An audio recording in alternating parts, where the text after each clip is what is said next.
Good evening, everybody. Hope everybody's doing well tonight. My my live stream tonight is a little bit different. I have been in and out of doctor's appointments and tests and downtime from tests and things. So my health lately has been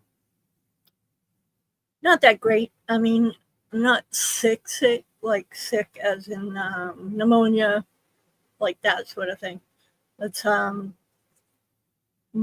like I have things going on that I have to have tested and checked and biopsies and whatever, that sort of thing, and CAT scans and blood tests. And so what's been going on is I had been having issues with my kidneys, as you all know. Anyway, I have kidney failure and chronic kidney stones for the last 20 years. So my kidneys have kind of been through the ringer. So a few months ago, I had a kidney operation to laser some of my kidney stones. And then after that, I got a really bad infection. That was a rare infection that's kind of antibiotic resistant. It only certain antibiotics will clear it up. And then after that, I had a lot of blood going on, and so then that became a concern because I shouldn't have had any. So then that led to a CAT scan, and the CAT scan showed a lot of blockages, a lot of abnormal tissue in various parts of my body, and polyps. So so I have polyps and abnormal tissue in my bladder, my kidneys, my lungs, and my uterus. So they're on. I thought I was supposed to be going to have a biopsy on the ones in my bladder. Come to find out, that wasn't the surgeon, it was a physician's assistant, and she was just going to do a scope and look around.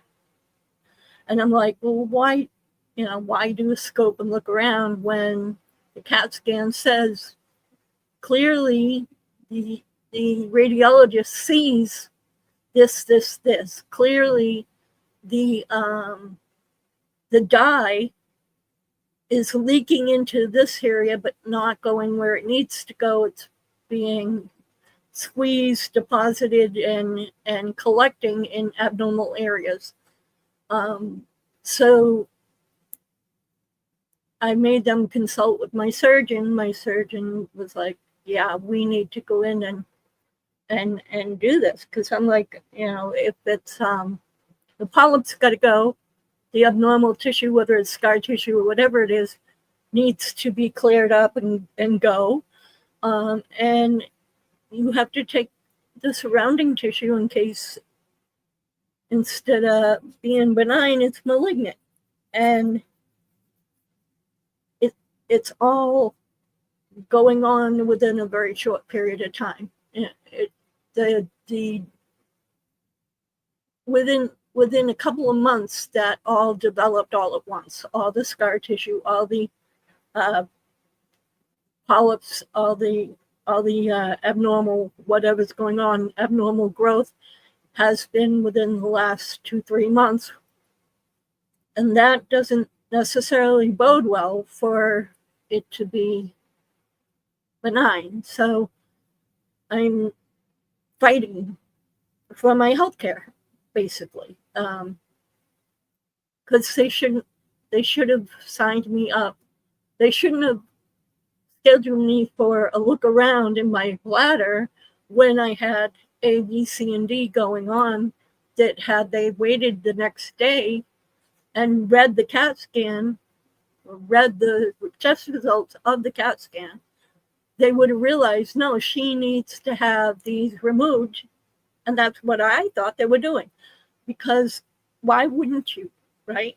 So now, when she realized she made the mistake and was made me wait over a month to go look around when I should have been scheduled for removal or biopsies, now that that's going on, the surgeon's booked up till November. So say it is not benign, and it already, these all popped up within 2-3 months. What's going to be worse? How am I going to be if it keeps going out of control till November? And I don't understand the healthcare system here. I don't see. Yeah, they should be benign, but God help me if they're malignant, and this is cancer that's spreading from my uterus to my bladder to my kidneys to my lungs in 3 months. What, am I going to be here or not? And so my blood pressure's through the roof, my anxiety's through the roof, and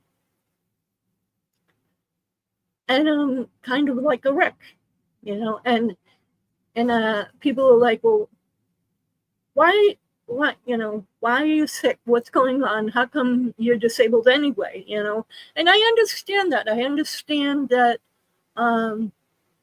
people want to know, how come I'm disabled. Well, I've mentioned it before that when I was 17 years old, I was exhausted all the time. And I thought it may be just anemia or whatever. And so I went to the doctors and they said, no, you have chronic fatigue syndrome. Well, that was the diagnosis of the day kind of deal back then. It's like what they gave as a reasoning, even though testing was limited. But it turned out that he was wrong, and later on, I was diagnosed with multiple sclerosis. And I do have a form of anemia. I have pernicious anemia, like my grandmother, which is a vitamin B12 deficiency. It's also gotten to a point where I have another kind of anemia, and I forget the name of it offhand. And then, so my MS was pretty much,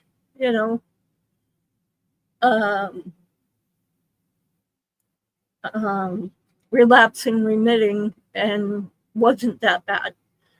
But when you have trauma happen to your body, it gets worse. So when I had my first daughter, it got worse. And then when I had my other 2 children, it got worse. And then I was in a car accident in 1998. And I ended up with a traumatic brain injury, a broken neck, herniated discs in my spine. And then I ended up with a bruising of the heart because of the airbag. The traumatic brain injury was double whiplash causing orbital and cranial concussion, or bleeding of the brain. That caused 2 strokes later on within a month after the car accident. And then a progression of the MS. So when I was diagnosed with the MS, I told my dad, but I didn't tell anyone else, and he promised he wouldn't tell anyone else because certain family members already treated me like I had uh, issues that I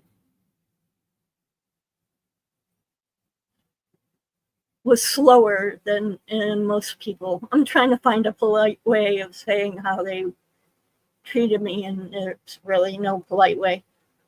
When I was born, I had a breathing issue anyway. I didn't talk very much. I didn't learn how to uh, to do much of anything until the second grade. The first grade, they thought I was dumb and kind of held me back and didn't teach me because I had learning disabilities, dyslexia, letters and number dyslexia. So that made my spelling off, which made my reading off, which made just, me be in a class that needed help. It didn't mean I was not intelligent. It just meant that I had to learn differently. And then I had tons and tons of infections from sinusitis to tonsillitis to allergies. And for numbers of years, I had every winter I would end up with tonsillitis and end up on antibiotics and miss a lot of school. So my learning in elementary school wasn't that great. So I didn't really find my way educationally until junior high and high school. By the time I got to high school, I was on the honor roll. So it wasn't that I was dumb. It was just for a lack of intelligence. It was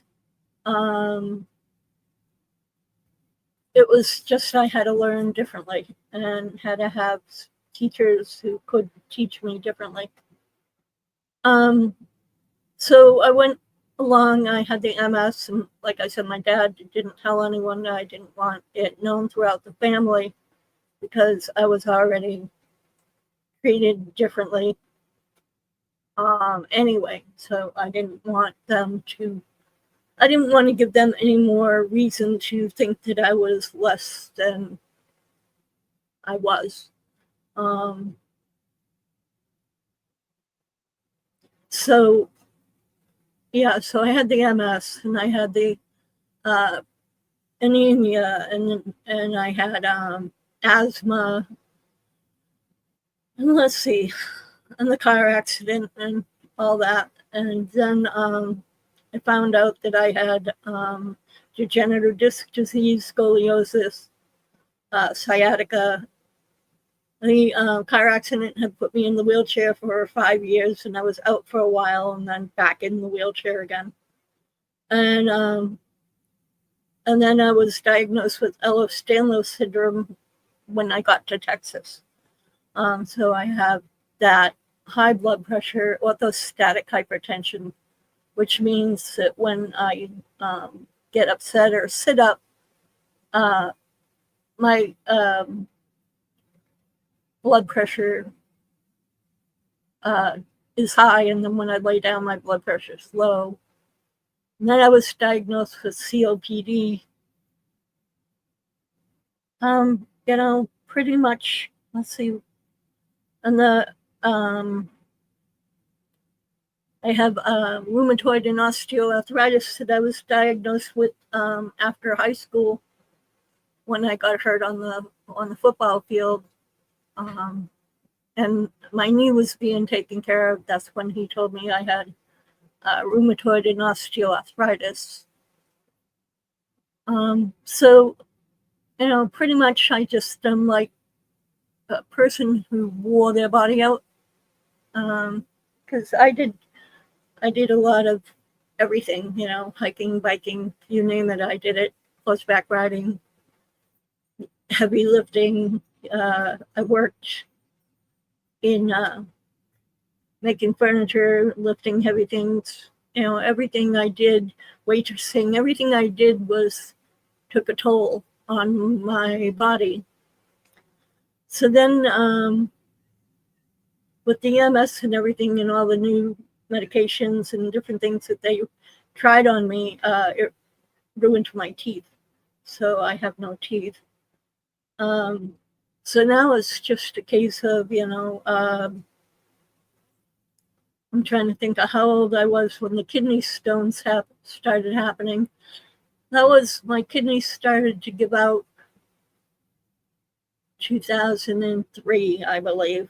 That's when my kidneys started giving out, and I was told that I had kidney disease and the chronic nephritis, or however you say that. I can never say it right, and they always yell at me for saying that the wrong way. So I found out later that I had a epileptic seizure disorder that must have been going on since I was young, and that might have contributed to some of the reasoning why I had so much trouble in schools, because I'd be sitting there, blackout, throw up on the teacher,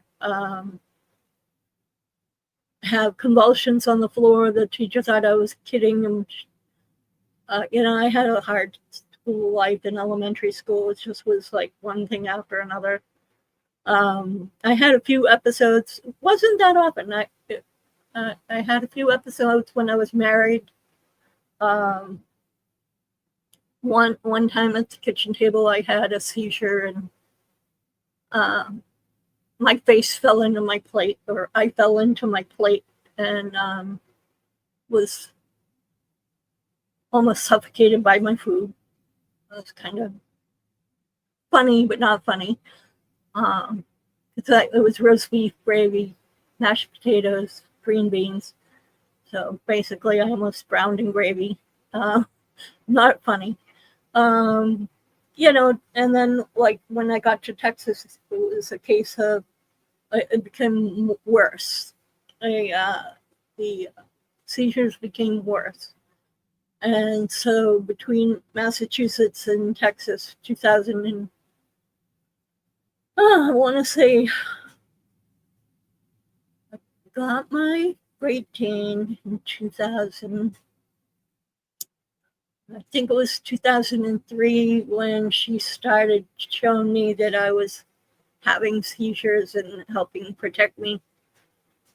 So she would help me to the ground and lay with me. And if I was banging my head too much, she would climb under my head and keep me from banging, be with me till it was over, and then lay with me until my consciousness came back, because after a seizure, you go through a period of time where you still don't know where you are. You still have trouble with recognition of people around you and things, but she helped. So that was my first service dog.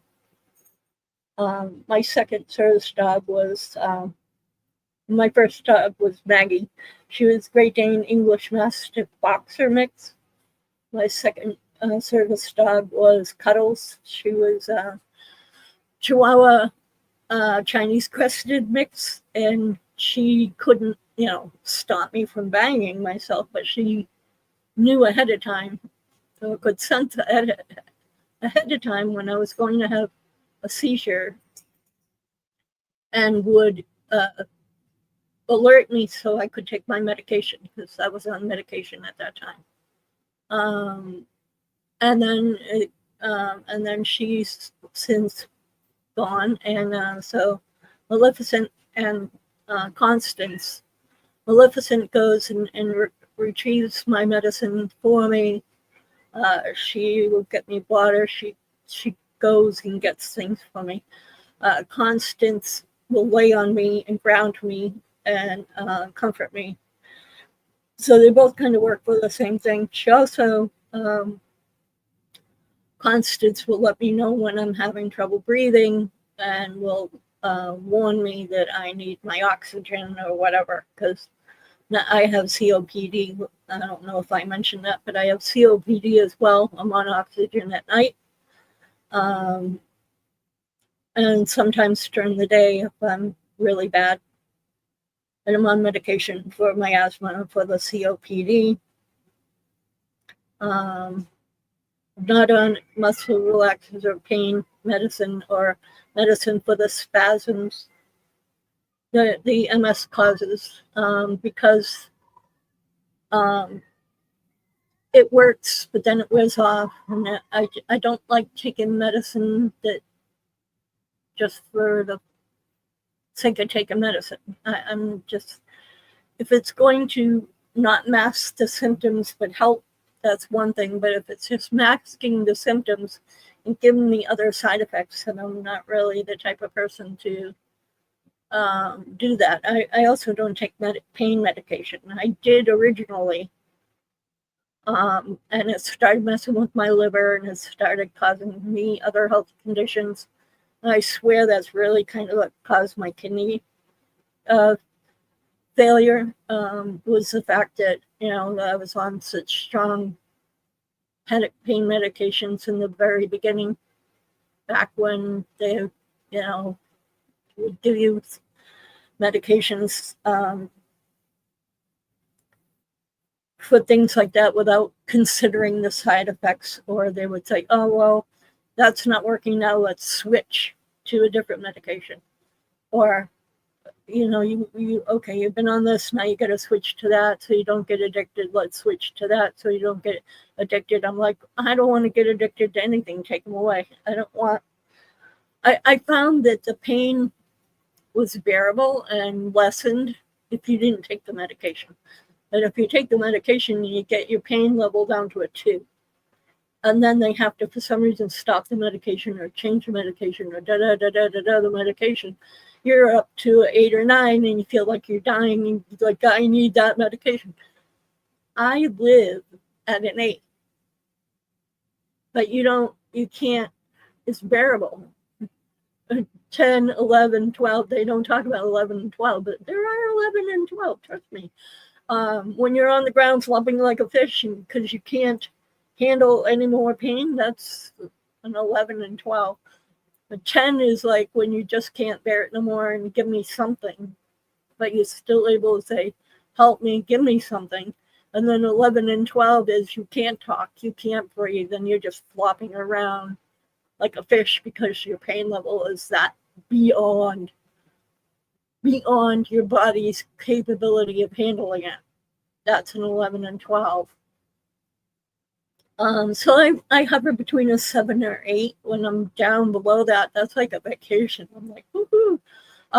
But with no medication, that can be that way. Just being able to get out of bed is good,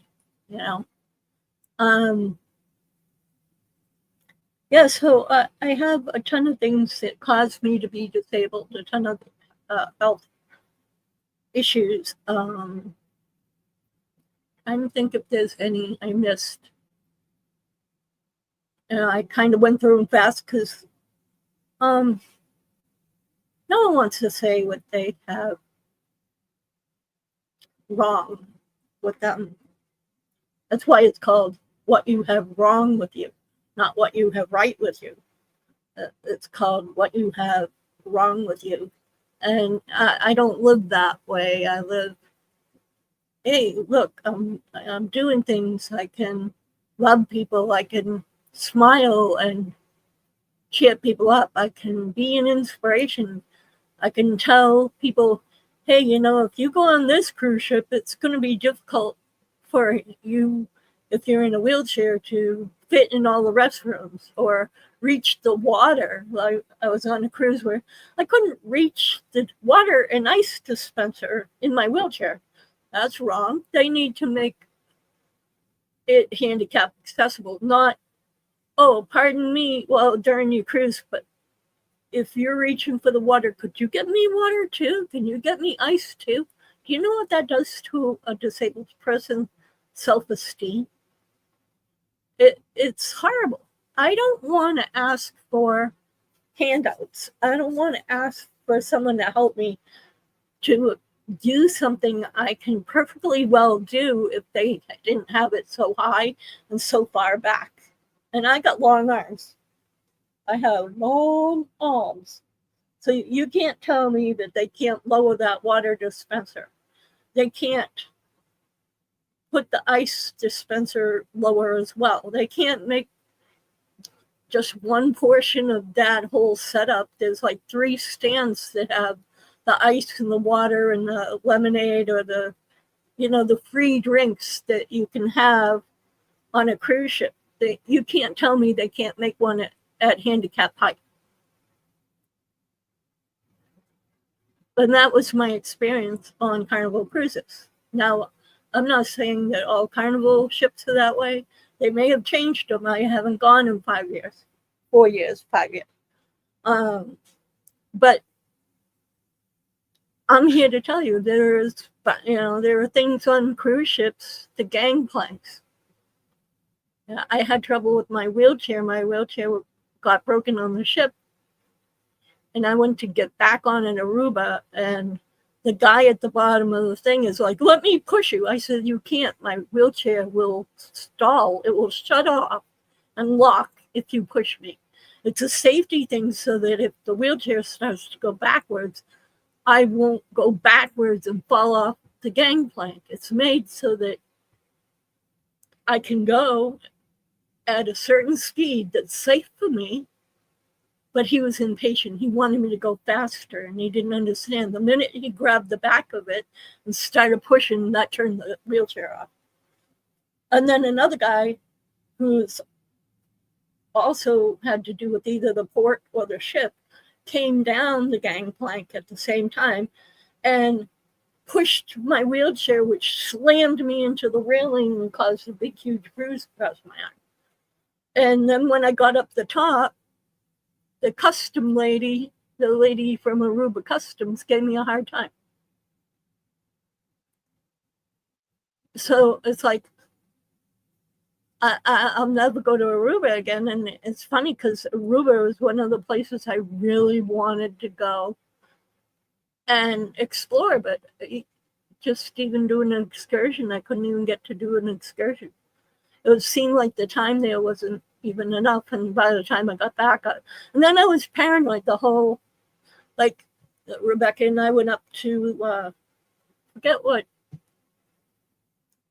level it was, but it was where the Dr. Seuss area was, and you kind of got to go near the railing and around like a partition, and then like this, and then around a partition. And when I got near the railing, I ended up with a humongous panic attack that, oh my God, what if my wheelchair smashes through the glass and I go flying off the cruise ship? Because they had me so upset about them slamming me into the side of the gangplank coming onto the ship. I didn't complain. I didn't go and want my money back or compensation or none of that. I just wanted to be left alone at that point. So, yeah. And then, like, in the main dining room, when we had an event, they'd put us way in the back because it was a big group of us. So I went to leave at the end of our dinner, and they left all the chairs out away from the table. They had the doors to the cabinet, to the buffets open, so the wait staff could reset the tables. And I couldn't get out, which made me have another panic attack of need to get out like then. And I'm like pushing the chair. I'm like, could you push the chairs in so I can get by? No, they wouldn't even do that. They wouldn't help me. They were just like, So I ended up pushing the chairs away and saying, excuse me, I'm going to go by you. And I would proceed to go by these waiters and waitresses that were just standing there with the doors of the buffets open and not letting me out. Because I don't know why. I have no idea why. But it just made me look more of a crazy person in a way, because the farther along I got and the more things were in my way, the more panicked I got. And I tried to act like, oh, gee, can you just move out of my way? Not, I'm having a panic attack. Well, get out of my way. Get out of my way. I didn't do that. I was like, oh, can I get by? Could you please move the chairs? Can you please move out of my way? Could you let me by? Like they should do for anybody handicapped. And they didn't. So I have biopsies in November. They're supposed to let me know if the surgeon has an opening before then. They don't seem rushed about any part of it, and I don't understand why. And that's just for my kidneys. Anything else, they're not addressing. They're not addressing the ones in my lungs. They're not addressing whatever's going on in my uterus. So they're doing my bladder and my kidneys. And I just got a new primary care physician that I don't have an appointment with till the 13th, I think. So I don't know. I feel like there's something I should be doing. Something I'm missing. Maybe I need to see if I complain. I wonder if I complain, what will happen? Probably nothing good. And if I don't complain, and any of those polyps, blockages, scar tissue, whatever is going on in all these places is not benign, am I waiting for it to become something worse? Something that I won't recover from?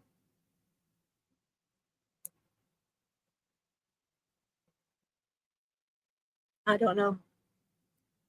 I know that it's hard on my children.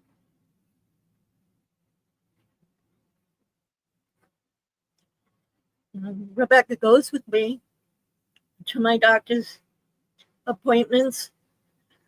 Sometimes she can handle it, and sometimes it just throws her for a loop and she can't handle it.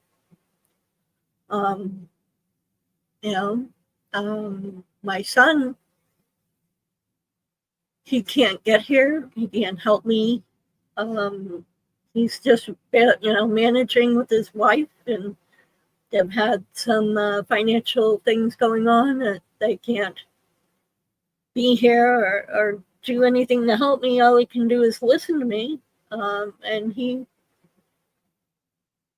not an expert on anything medical either, and he's learning as I go as well,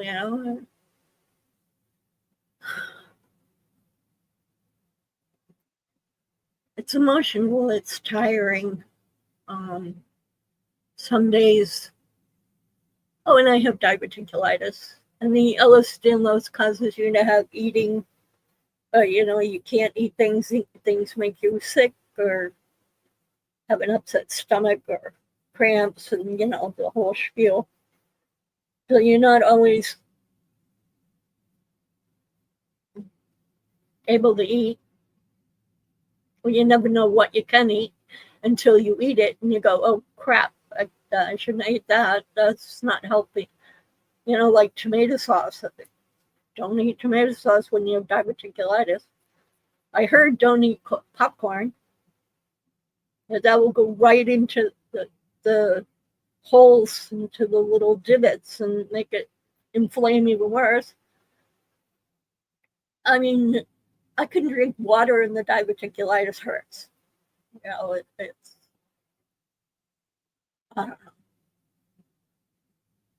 So if I'm not feeling well, if I can't sleep, if I have, issues, I'm going to try to keep doing live streams. I'm going to try to do more videos, tape videos, but I'm not even leaving the house. I'm not, barely getting around my apartment, and, the weather has been too hot. I went grocery shopping and regretted that. Way too hot for that. I don't know. I just can't tell you. Can't tell you. So, if you want to know more about me, if you're new to my channel, go ahead and look at my intro clip, go back and look at some of my old videos. Some of them are really good, go check them out if you like anything Disney or any of that. I'll just keep plugging away at it, guys, and something's got to change. Hopefully the weather. I'll be able to get out with the dogs more. I've been training, more training. With service dogs, you've got to continually train manners and recall and, everything all the time. So, they're just being let to be dogs right now. But when I can go out, when I finally get back to, walking and outside, I mean, in my wheelchair, walking them when the tar isn't burning their feet off, or the floods aren't trying to, float us away, or who knows? You just never know. When I can manage again, hopefully, and I guess it's a play it by ear, see how we go, but I'll keep you guys, in the loop. Let you know. I know some of you have asked me a lot of what's going on, how am I doing. A lot of times I'll say fine even when I'm not, because I don't want to say, oh, I'm not good and blah, blah, blah, why I'm not doing good. And then the next day I'm still not doing good and blah, blah, blah, why am I not doing good? And do that for a week, and then people are tired of hearing, oh, she's still not doing good. I would rather hear, oh, yeah, no, I was bad, and I'm doing good now. That's a little bit easier for my friends and people who check in on me to hear. And then the ones who don't know what's going on or don't know about me or want to know more about me, want to understand, now you do. Like I said, I'm not one to, do a laundry list, even though I just did. I'm not one to complain. I'm not one to say, poor me. I'm one to say, what can I do for, to help someone else? Because nothing's going to change what's going on with me. But I can help change how people feel about being disabled, and let them know you can get out, you can do things. God willing, there's plenty of things to do, plenty of adaptive equipment, which, like I said, I'm trying to fill out a grant for more wheelchair that's more accessible to rough terrain, and not just one to run around indoors, because that's what I get from Medicare. It's just I'm allowed to have a wheelchair that's not meant for outside. It's meant for helping me around the house, helping me be comfortable in the house. Nothing for really outdoor. And that's why I have the manual one, which you saw Kenny in. If you've seen any of the Kenny videos, Kenny's in my manual wheelchair, and that's what I take to my doctor's appointments and stuff. But that requires Becky to push me, which, I'd really rather just do it on my own and have her be able to drive me to my appointments, and me be able to be not a burden, not make her push me and fit me on elevators and stuff. She does enough for me. She works hard. She works a ton of hours every week so that we can have the apartment we have and the things that we do have. And, it takes a lot. It takes a lot to manage. There are plenty out there, disabled people who don't have anyone to help. They're on their own. So, well, I'm gonna sign off now, and I hope that, if you are handicapped, sorry, I'm getting uncomfortable. If you are handicapped, know that there's more that, to life than what they tell you. They convince you that you're less than what you can be. And there are plenty of channels, including mine, that show you that you can get out and have fun and do fun things. You can wake up with a smile on your face. You can find other people like you with the same problems, and you can enjoy watching me and my cats and my dogs and my silliness and everything, and travel with me to some of the places I've been through my childhood, some of the places that I've been through with my children and into my adulthood. And then hopefully soon look forward to some of the things that I get to do from here on in. And make the most of the time we have. Love the people that, that are here with you, that care about you. Remember to say I love you. Remember to say that you're glad they're in your life. Um, every day is precious, and try and make the most of every day that you have. So I love you all. I appreciate your patience, and if you have any other questions or any kind of comments, please feel free to comment below. I'm open to any kind of, any type of questions or whatever. I'll do my best to answer your questions. If you just want to talk, feel free to talk in the comments or private message me. You can email me at travelingwithspecialabilities@gmail.com. I'll answer your private questions there. So have a good night, and I'll see you all in my next video. Bye-bye.